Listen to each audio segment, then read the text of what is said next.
Welcome to Professor Game Podcast, where we interview successful practitioners of games, gamification, and game thinking who brings the best of their experiences to get ideas, insights, and inspiration that help us in the process of getting the students to learn what we teach. And I'm Rob Alvarez. I teach and work at IE Business School in Madrid, where we create interactive and engaging learning materials. Want to know more? Go to professorgame.com/subscribe, start on our email list, and ask me anything. Hello, engagers. Welcome to a special episode of the Professor Game Podcast. Today we have a repeat guest, which is Dave. But before we kick off, Dave, are you prepared to engage? Yeah, let's do it, Rob. Let's engage. Let's do this because we have Dave back. As you know, he is an intellectual and creative educator, designer, and researcher who combines games, theory, and technology. He has played games for most of his life, and as a result, he studies game design and teaches others how to use games for education and learning. So very much into our aisle, of course. He also hosts a podcast, which is called Experience Points, and he consults at University XP on games-based learning. And he also leads the Games-Based Learning Alliance, which is a community of individuals who use games for teaching, training, learning, and development. And his interests include professional development, learning theory, technology, and, of course, games. So, Dave, is there anything that we're missing from that intro? Yeah, so I just wanted to update your audience, Rob, and say that I am teaching right now at NYU in Certificate of Learning Design program, and I'm very proud to be doing that. And like you brought up before, leading the Games-Based Learning Alliance, which you are part of, and just really trying to connect other people that are using games for teaching and learning, and I'm really happy to contribute to the community. So very, very quickly on those two updates, and then we'll talk about the conference as well, which is one of the main reasons why we're here today. But what does it feel like? What does it look like to be in your class, in the class you were mentioning at NYU? Mm-hmm. And then, give us a little bit more of details. What is the Game-Based Learning Alliance? If people, for example, if somebody wants to join or wants to know more about it, where do we go? Sure. So the class I teach right now at NYU is called Learning Technology and Tools, and I teach in the School of Professional Studies. And our program is called the Certificate of Learning Design. And I teach a class specifically to teach other people. Usually, sometimes they're faculty, they're professors, but most of the time they happen to be human resources professionals, how to teach online. And because of COVID, this has been a really in-demand class right now because previous things that we had been doing in person, specifically like teaching, specifically for like corporate learning and development, have all been transitioned to online. And a lot of what I do with my students is just trying to iterate the fact that teaching online synchronously using a platform like Zoom is not the same as teaching in person. So we go over a lot of different aspects and strategies and tactics for teaching in an online environment. Some of which I include some games-based learning focus, which is providing opportunities for interaction and engagement with your learners, not making it completely like lecture-based or didactic. So just trying to show individual students that there is a way for you to interact with your students online because it's something that is just good teaching practice, but it's also something that can be done now in a different format because we're all connecting via platforms like Zoom or Microsoft Teams or anything else. And the second thing I want to talk about is the Games-Based Learning Alliance, which you and I are a part of. It's a community of other designers, educators, academics, entrepreneurs, game designers, and other creators who are using games for teaching and learning. The community is one that is supportive of professionals, so people that are working in this field right now. If people in your audience want to gain some more information, the best place to go is the website. It's universityxp.com/community. So again, universityxp/community. You can get a list of everyone that's in the Alliance right now, in addition to what we emphasize and cover. And I hope to see some people apply for membership. Interesting. Absolutely. I'm sure there will be some people interested in that as well. So, Dave, many interesting things going on in the online world and teaching. Mm-hmm. Many interesting things definitely going around in communities and people getting together in the Game-Based Learning Alliance. But talking about getting people together, games-based learning, there's this little bird that told me that you're also into something called the Games-Based Learning Conference. And what is it all about? Why create a game-based learning conference? What is? Let's start by the basics. What is it all about? Sure. So the Games-Based Learning Virtual Conference, Rob, is going to be a professional conference. So it's going to be held online because of COVID-19. We can't get together in person. And also because it's held online, we can pull from a lot of different professionals and academics from all over the world. So we're holding the conference April 16th through 18th, 2021. And this is the premier professional event, like I brought up before, for designers, educators, entrepreneurs, instructors who are using games, games-based learning, gamification, serious games, and simulations.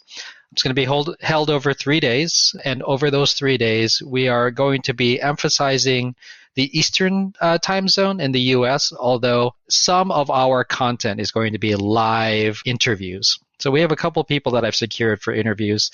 Kicking us off on Friday, April 16th is Dr. Constance Steinkuhler. For those that don't know, Dr. Steinkuhler, she's a professor of informatics at the University of California, Irvine. And she researches intellectual and social aspects of multiplayer games and online games. Her particular claim to fame is that she's the founder of the Higher Education Video Games Alliance and is a former senior policy analyst under the Obama administration in the White House Office of Science and Technology Policy. So I'm really happy to have Dr. Steinkuhler kick off our session. We also have Tracy Fullerton. Those that don't know Tracy, she's published a very influential work called A Play-Centric Focus on Game Design. And all of those students that are out there right now who are studying game design most likely have used this textbook because it seems to be the seminal work on just designing anything that is games related. She's also a professor and former director emeritus at the USC Games program. That's the University of Southern California. And then on our last day, on Sunday, April 18th, we have 2 live speakers. So one of them is a former guest of yours, Yukai Chow, who's an author and international keynote speaker on gamification and behavioral design. Recently also spoke at the GameCon online conference. So Yukai Chow will be there on Sunday, April 18th. And then one of my local colleagues here, we also have Jeff Engelstein. Jeff is specifically a board game and tabletop game designer and published a really influential work called The Building Blocks of Tabletop Game Design on specific game mechanics.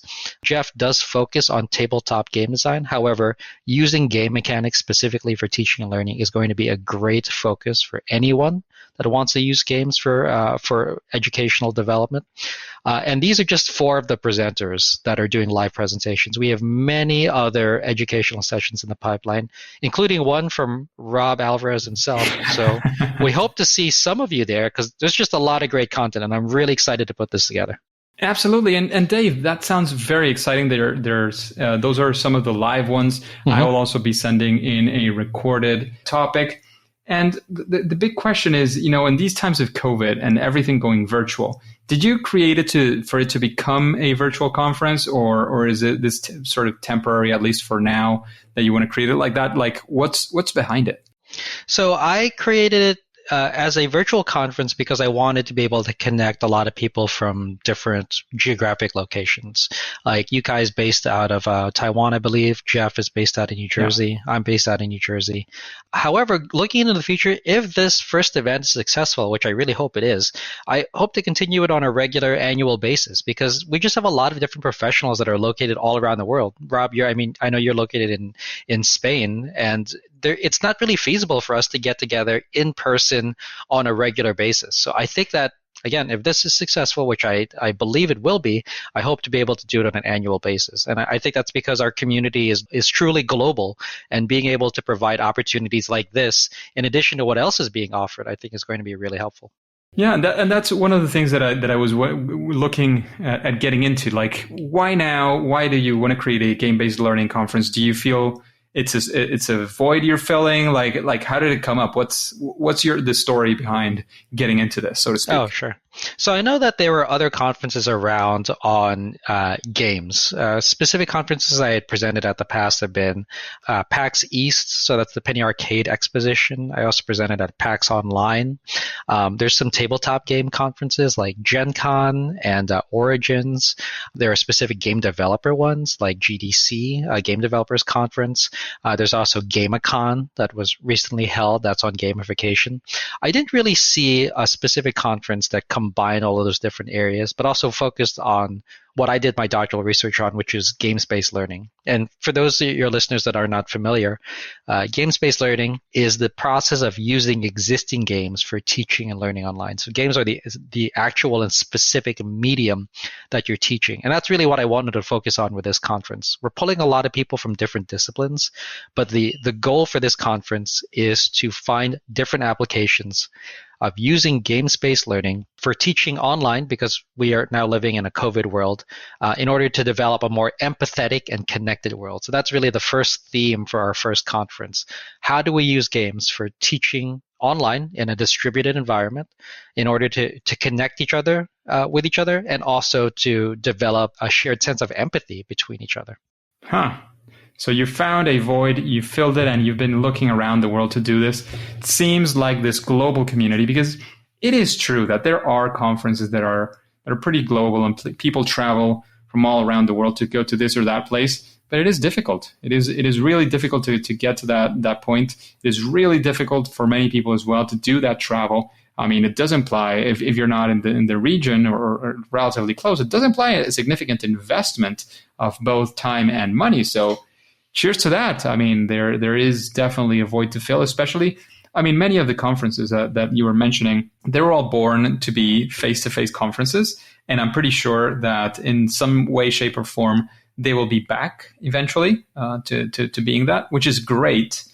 But there is also many things to be said about holding something online where everybody all around the world can do that. I know I know Pete from Gamification Europe and Monica, I'm sure, and Jonathan from GameCon have been a bit surprised. They didn't expect the response that they've gotten from those conferences. But again, I am pretty convinced, at least, that they will, in some way, shape, or form, get back to having a live face-to-face event. So cheers to that. What do you, and in that sense, that differentiation that you mentioned before, is there anything that is going to make what you would feel this conference would be sort of special or different from other conferences? I really want this conference to be a gathering of professionals and other academics who are not only going to share their work, but also share some really great applicable practices that we can begin taking back to use with our students or organization overall. One webinar I hosted in the past year that I felt was particularly impactful was one called Tabletop Games for Online Learning. And I bring that up because I got a lot of questions about people that were asking me about games-based learning, and me really talking about how I was focused on using tabletop games, but not really knowing how they could use tabletop games now, because we're in a COVID-19 world where we have to teach and connect with each other virtually and online. So what I did was I found some of my favorite tabletop games, board games that I had been playing with my students in the past and playing with my students now. And I found online free applications of them. So what I did in this webinar was I pulled together all of these different games that we were playing in person, games like Hanabi or Wavelength, and found online applications of them. And I showed, one, instructors how to play it and how to administer it. But two, what specific learning outcomes can you target using these games? Like, here are some games that I use right now. Here's how I use them. Here are ways that I think you can use them. And now go forth. I want you to use this information the way you best see fit. So I'm really looking for really practical applications that people can take away from the conference. So you're looking for a conference that has a lot of applicability, so takeaways, so to speak. How do you achieve that? Because, of course, it is a very, very important process. How do you curate who is going to be presenting at the conference and what are going to be topics and so on? But how are you looking at making sure that content, like, maybe give a couple of examples of what you're looking at in this conference that you feel will be like really, really applicable? Sure. So one of the presentations we have in the pipeline right now is about immersive events and how they could be done in an online and distributed environment. Jessica Crean, who is one of our members in the Games-Based Learning Alliance, also submitted that presentation. So I'm looking for something like that because Jessica has done a lot of immersive theater before. However, just like a lot of industries that have been impacted by COVID-19, a typical theater event cannot happen this way. So she's going to discuss and talk about how she's adapted really her approach and her content to it being delivered in this online environment. So as soon as I saw that was one thing that I just realized that Jessica knows what we're trying to do here, and she's submitting content and a proposal that best supports that. So I'm really just parsing through the rest of the proposals right now and trying to determine, like what makes best sense for what we're trying to accomplish. And how is it going to be delivered? Because you mentioned that there are live and there are recorded ones. So how does that look like? Like, I don't know. I'd like to get a little bit into the insides of the conference to get people excited about it as well. Oh, sure. So I'm glad you brought that up, Rob, because I brought up the live speakers. So the way I've structured it is that it's happening over 3 days. So Friday, April 16th, Saturday, April 17th, and Sunday, April 18th, 2021. At the beginning of each day, there will be a live presentation, and that'll be an interview between me and the individual person who's starting that day during that opening session. And then each day is then going to be followed by a series of pre-recorded sessions. And all of these sessions are going to be available via our conference website. It's going to be released at a specific date and time. And during that pre-recorded session, it'll include the individual presenter, whatever slide deck they may be presenting, along with captioned text, transcribed text, because I realized that since we are meeting in this online environment, accessibility is incredibly important and critical for allowing this conference to be accessible for as many people as possible. So there will be these pre-recorded sessions, approximately 4 of them per day of the conference. And then in between each release of these pre-recorded sessions, there will be an opportunity for all of our conference attendees to network with each other. And we're using a few different platforms in order to have people network with each other. We're using both a platform called Mighty Networks, which is what we use for the Gamebased Learning Alliance right now. Mighty Networks is very much like kind of like a combination Facebook feed and Twitter feed where it's a lot of text interaction between people. But we're also using another platform called Wonder. And Wonder is a way for individual conference attendees to connect via video and audio and network and just connect with each other in a more casual environment. And this is something that was turned on to me by one of our colleagues in the Gamebased Learning Alliance as a way for people to recreate some of what you would experience in a actual in-person conference. I realize that it won't ever replace that, but I think that in the meantime, this is something that could be used to replicate what you would be doing. So the conference overall is structured with one live presentation in the morning or at the very beginning of the day, followed by a networking opportunity via Mighty Networks and also Wonder.me, followed by a pre-recorded presentation, followed by networking, followed by another pre-recorded presentation, followed by networking, and then with some breaks in between. But generally, that is the structure of it. Each day leads off with a live presentation, and then there's opportunities to network, and there's also going to those pre-recorded sessions. So that's how I've structured it up. Makes sense. And question about the pre-recorded sessions, will they, like, for example, let's actually get into that first. Like, I know that there is people have to pay for conferences. So how does that work? Like, what are you charging for? What are you not charging for? Like, how does it work? And of course, once you get into a paid tier, you say, well, it's going to be pre-recorded. Is it just going to be available for that day? Like that mechanic, how does it work in this case? Sure. So what you get with the conference registration is going to be all of those opening sessions, the educational sessions, which are pre-recorded, and all networking access. And I realize that a lot of people do not have a lot of access to professional development funds, and those people that do have funds are going to need to make sure that they can access it or they can use it towards events that are going to be the most useful for them. So for this conference, as soon as you register for it, you're going to have access for all of this content, all of these educational sessions indefinitely. And I also want to respect the actual content creators here, so the actual presenters themselves. Those presenters know that they're providing content for the presentation. However, they will always and continually maintain copyright and access to their own content, and they may share it with anyone that they want. They've granted the conference the ability to use this royalty-free for the conference duration, but I also want all of the conference attendees to know that when they register for this conference, they will have indefinite access to all of this pre-recorded content now and in the future. So it's an investment that I feel like is more applicable than an in-person conference, because once that conference is over, unless you've taken notes, you won't have access to that material in the future. But for this specific conference, including those live sessions, which will be recorded and also transcribed, you'll have access to that now and indefinitely into the future. That's great. Sounds like having a lot of good content accessible for a pretty long amount of time. That's always something good. So Dave, is there anything else that actually you mentioned, that this is a paid conference and people can pay for their tickets and they will have access to all these things. How much does the conference cost? Are there different prices depending on when you purchase your tickets? Or are there any, sort of current opportunities for people to get their tickets? How does that work? Sure. So people can register for the conference at the conference website, which is gblconference.com. That's GBL as in Games-Based Learning Conference.com, gblconference.com. Regular registration is $297 right now. However, there is early bird registration that is available until March 16th, 2021. And if your listeners would like an additional discount, they can get another $20 off if they use the coupon code ProfessorGame at checkout. So again, Nice. The conference website is gblconference.com. The early bird registration is available until March 16th, 2021. And the early bird registration saves you $50 off the registration price. And your listeners can save another $20 off of that. So the conference cost comes to $227 if they use the coupon code ProfessorGame, all one word, at the conference checkout. Nice. So listeners, you have this opportunity now as well through Dave to access the conference with the coupon code ProfessorGame.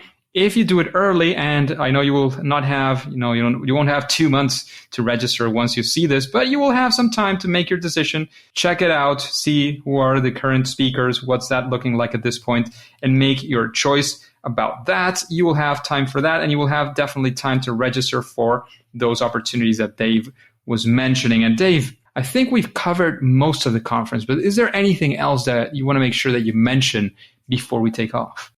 Yeah, I just want to let everyone know that I hope that this conference in general will be something that's going to be really applicable. Like I said before, I want individual conference attendees to be able to take what they learned from this conference and being able to apply it in whatever field they work in, whether that's corporate learning and development, higher ed, K through 12, or really any other form of teaching, training, learning, and development, or even game design. So that is the focus of this conference. This is the inaugural year, and I hope that it just serves everyone in the community as well as it can be. That sounds great. Absolutely great. So thank you very much, Dave, for offering this conference. We, at some point, I know through the Game-Based Learning Alliance that you mentioned a couple of times already, you mentioned that you were thinking about doing this. I said, well, yeah, that sounds super interesting. And from a very, sort of selfish standpoint, that sounds even better. Mm-hmm. But I know it takes a lot of work. So I always tell this to conference organizers. I'd like to thank you personally for taking time off your personal time or your professional time as well to organize a conference like this one. I am sure it's going to rock the game-based learning world, because whatever Dave gets into, I've seen his work, I've seen his commitment, his dedication, and I'm sure this will be absolutely fantastic. So thank you for dedicating your time to creating this conference, creating all this content for people to benefit. And again, remember, all you have to do if you want to register is go to gblconference.com. So gblconference.com. You take a look at that, see what's going on there. If you're interested in registering, don't think about it for too long, because there is an early bird discount. And of course, if you want further discount, you can also use the coupon code ProfessorGame, all one word. So I think we covered it all. I think we are done talking about the Game-Based Learning Conference for today, because there will be a lot to talk about once we are there on April 16th through 18th. However, at least for now and for today, it is time to say that it's game over.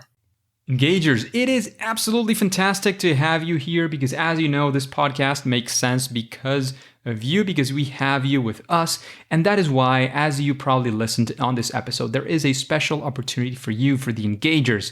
If you're interested in participating in the virtual edition of the Game-Based Learning Conference, all you have to do is go to gblconference.com and use a special discount. The discount for the Engagers is the coupon code ProfessorGame, all one word. So all you have to do is go to GBL, as in Game-Based Learning, GBLconference.com, use that coupon code Professor Game and get a special discount, which can be added on top of the early bird if you listen to this and take action very, very soon. Hopefully, I will get to see you there and we will have very interesting things to talk about. And there might be something special out there if you share that you went to the conference and used your coupon code Professor Game. Contact me on Twitter. Go to Rob Alvarez B on Twitter. Let me know, show me some proof of that, and you might get a special surprise for the engagers. And of course, before you click continue, before you go on to your next quest, remember to subscribe using your favorite podcast app and listen to the next episode of Professor Game. See you there.